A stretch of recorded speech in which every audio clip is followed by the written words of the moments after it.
Picture this, me, flat on my stomach in the dirt of my own front yard, hands zip-tied like some common criminal, while my 8-year-old daughter presses her tear-streaked face against the window, mouthing "Daddy?" over and over. Red and blue lights slice through the twilight, cops barking orders like I'm a threat to national security. All because the self-appointed queen of the cul-de-sac decided I was trespassing on land my family has owned for generations. And there she stands, Karen Wilkins, arms crossed, her yoga pants and pearl earrings screaming suburban supremacy, smirking as if she's just saved the neighborhood from a zombie apocalypse. When really, she's the one about to get bitten. But oh, the irony was just warming up. See, while Karen was busy dialing 911 and spinning tales of my suspicious behavior, I was the one holding the ace she'd never see coming. I'd quietly scooped up the lien on every inch of her precious HOA kingdom. The roads, the parks, the sidewalks she strutted on like they were her personal runway. That night, as the officers finally ran the records and her face crumpled like a bad Botox job, I couldn't help but think, karma doesn't just knock, folks. Sometimes it bulldozes the whole damn gated community. Let's rewind 6 months. Back when the air in Willow Creek Estates still smelled like fresh-cut grass and unearned entitlement, not the stench of brewing pettiness.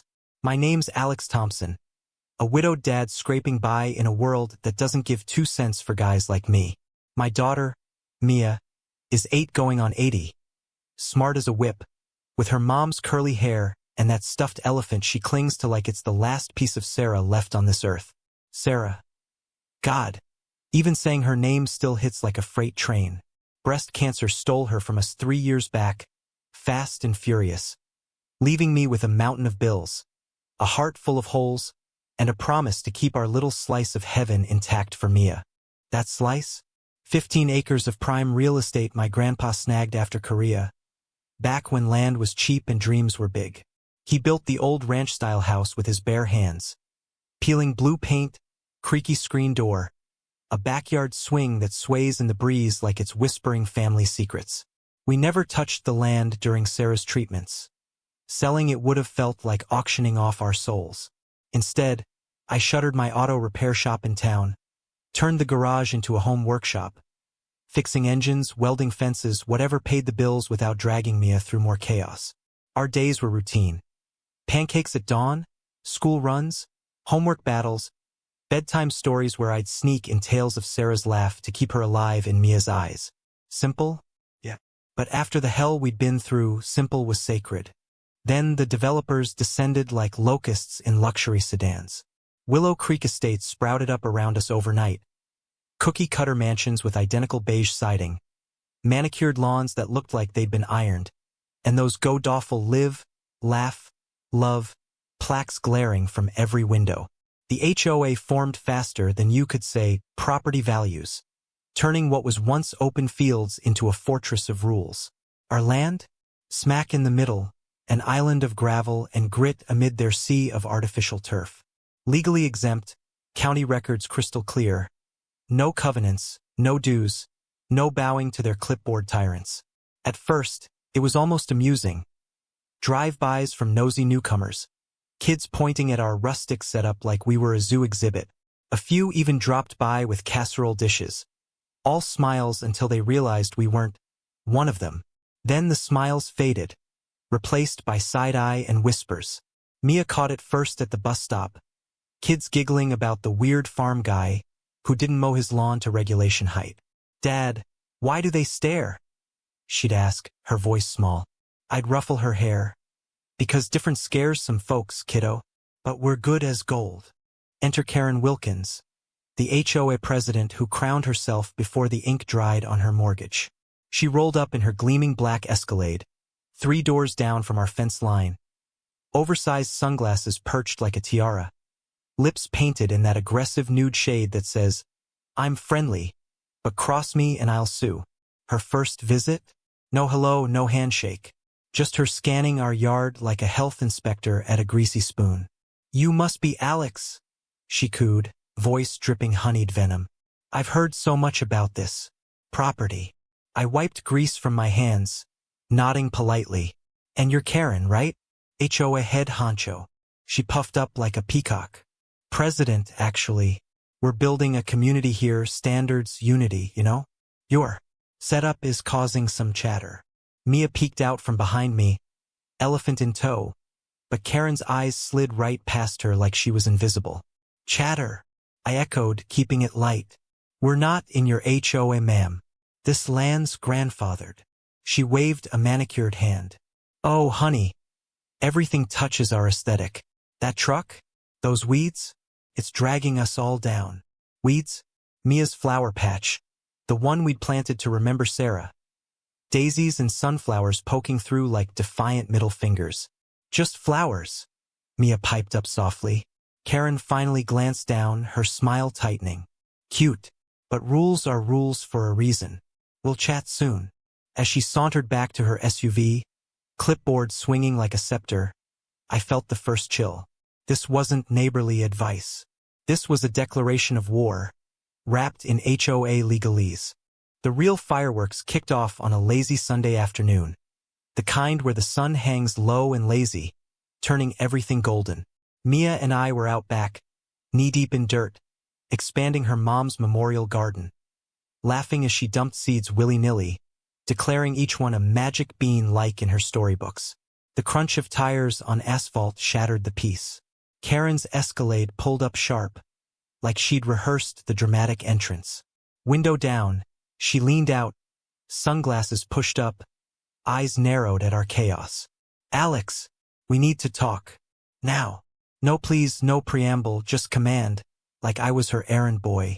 I stood, brushing soil off my jeans. What's the issue, Karen? She jabbed a finger at the garden. That unauthorized landscaping visible from the common areas. We've had complaints, multiple. It disrupts the harmony. Harmony? Our flowers against their sterile green squares? Mia froze, spade in hand. But it's for mommy, she murmured. Karen ignored her, thrusting a pink violation notice through the window. Fix it by week's end, or fines accrue. We're a community, not a free-for-all. I took the paper, scanning the absurd jargon. Non-compliant flora impacting visual uniformity. This doesn't apply to us, I said evenly, pulling out my laminated deed. Prepped since the bulldozers first rumbled. County exemption. We're private. She snatched it, skimmed with a scoff, then shoved it back. Exemptions are for quitters. Everyone contributes or leaves. Her tone turned saccharine. Think of the children, Alex. You wouldn't want Mia growing up in discord, would you? The veiled threat hung there, heavy as exhaust fumes. Mia's eyes widened, clutching her elephant tighter. Karen revved her engine and peeled away, leaving dust and doubt in her wake. That night, Mia crawled into my lap during story time. Is the lady gonna take our flowers, Dad? Her voice cracked. I hugged her close. No way, Bug. She's just blowing hot air. But inside, the simmer started. Karen wasn't just nitpicking. She was probing for weakness, her community mask slipping to reveal the control freak beneath. From there, it snowballed into a farce of escalating absurdity, each stunt more laughably desperate than the last. Like watching a bad sitcom villain unravel in slow motion. Monday morning, I stepped out to crank my truck for a parts run, only to find a garish orange sticker plastered across the windshield. Violation. Unsightly vehicle. Remove immediately or face tow. Not official, of course, just HOA branded nonsense, the glue so thick it took Guggen and elbow grease to scrape off. Mia watched from the porch, biting her lip. Why is she so mad at our truck? It's not ugly. I chuckled darkly, but it stung. Karen turning my livelihood into a punchline.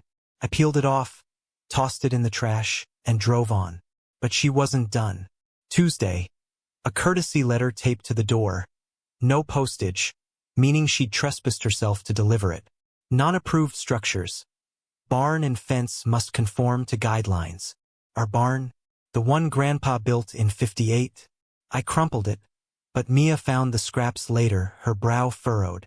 Dad, are we breaking rules? Nah, I said. She's making 'em up as she goes. Wednesday brought trash, literal garbage bags dumped at our gate. Fast food wrappers, soda cans, even a suspiciously fresh dog poop bag. Oops, must have been the wind. I told Mia as I cleaned it up, but she wasn't buying it. That lady did it, didn't she? She's mean. The kid was sharp. No sugarcoating that. Online, it got uglier. Karen's HOA Facebook group lit up like a bonfire. Problematic holdout threatens our values? Who's with me? Comments flooded. Eyesore. Lowering our equity. Why won't he integrate? Screenshots hit my inbox from a sympathetic neighbor. Anonymous. Of course, lest they face Karen's wrath. At the top, Karen's post. Rest assured, board is addressing this blight. Unity above all. Blight? I screenshotted everything, starting a file in my desk drawer. Then the cones appeared Thursday dawn.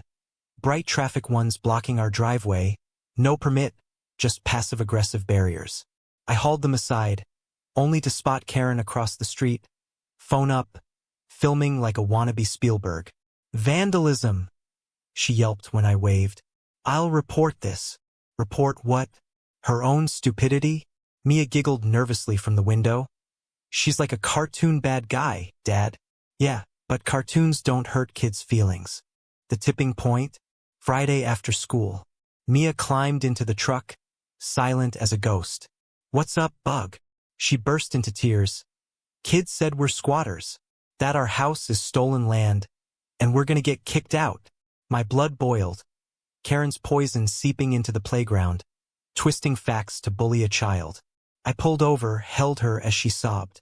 They're wrong, Mia. This is our home, Grandpa's, Mom's, ours. Nobody takes that. But the damage was done. Her trust in the world cracked a little more. That night, after tucking her in, I hit the county office online, digging through records like a man possessed. Met a grizzled clerk named Hank over coffee the next day. HOAs like hers? Power-drunk amateurs. Document it all, son. Photos, dates, witnesses.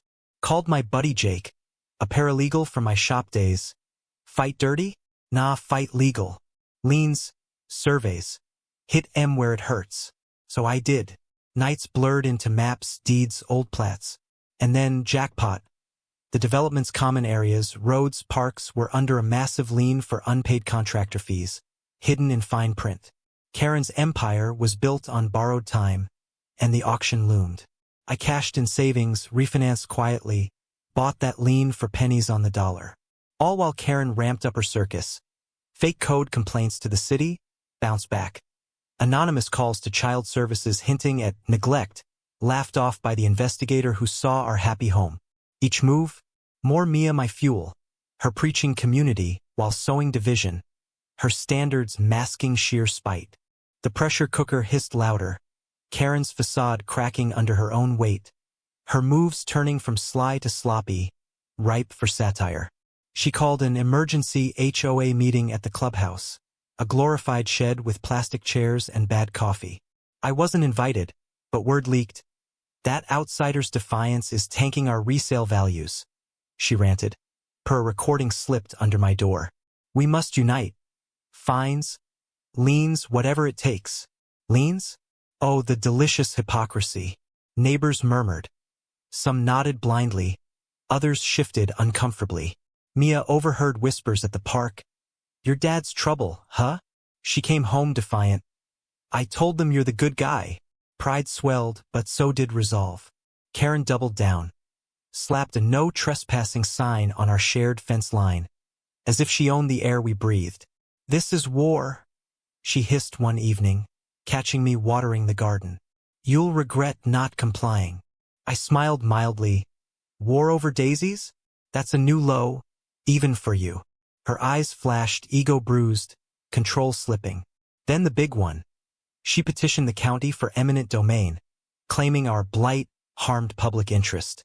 Laughable, given the records, but it rallied her sycophants. Online trolls piled on. Evict the redneck. Mia's schoolmates echoed it. She stopped playing outside.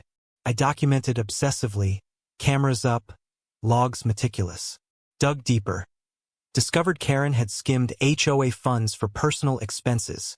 Spa days billed as community outreach. Leaked it anonymously to the group.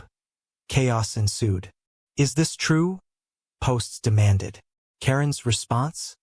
Fake news from agitators. But doubt seeded. Her visits grew frantic.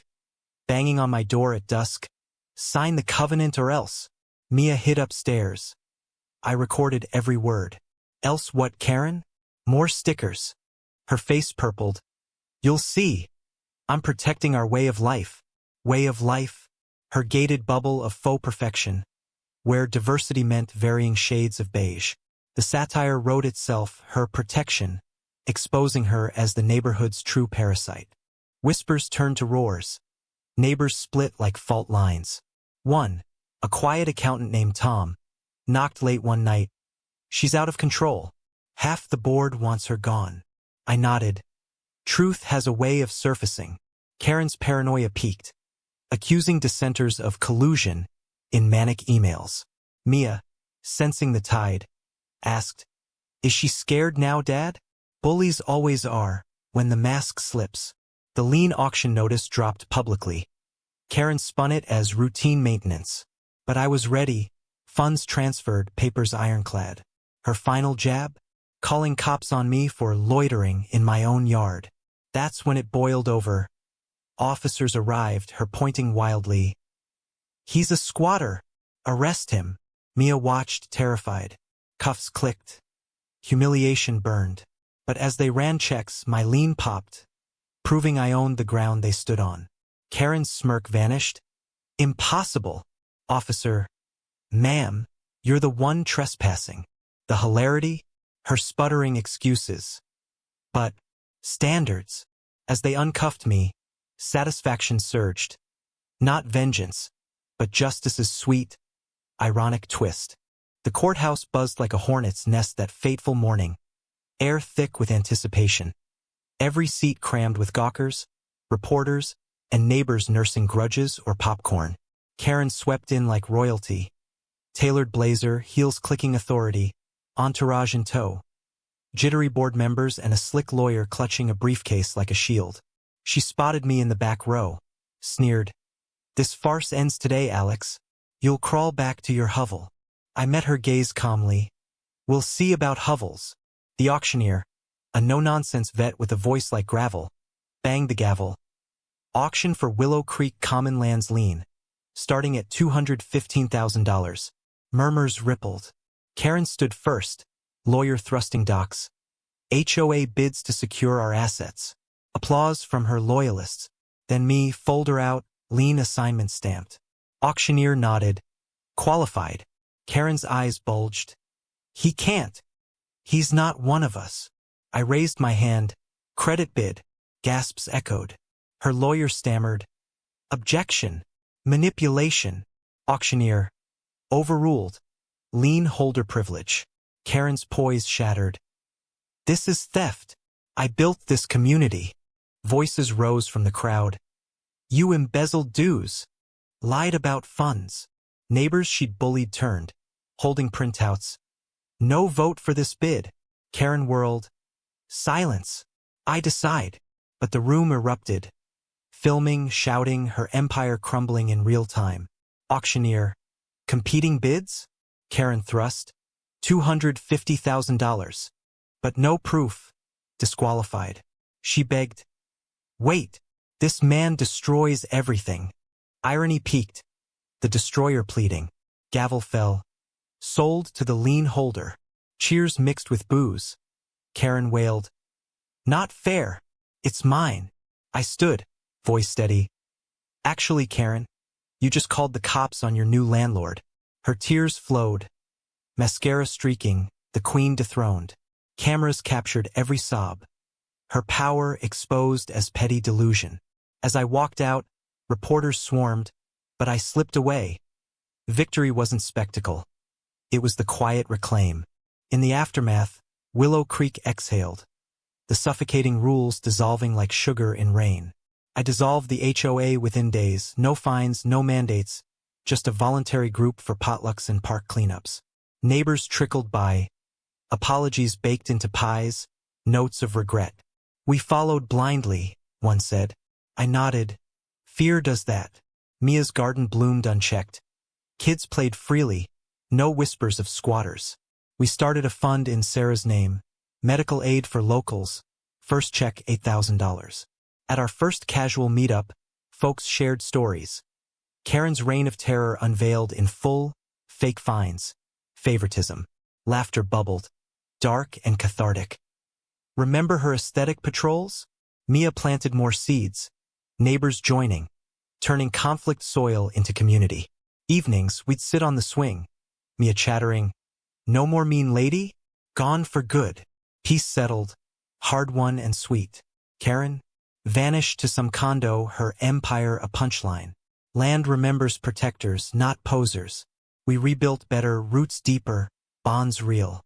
So, was Karen the ultimate trespasser on her own twisted rules? Or did Alex's clever coup cross into vigilante territory? Drop your take below. Who's the real villain here?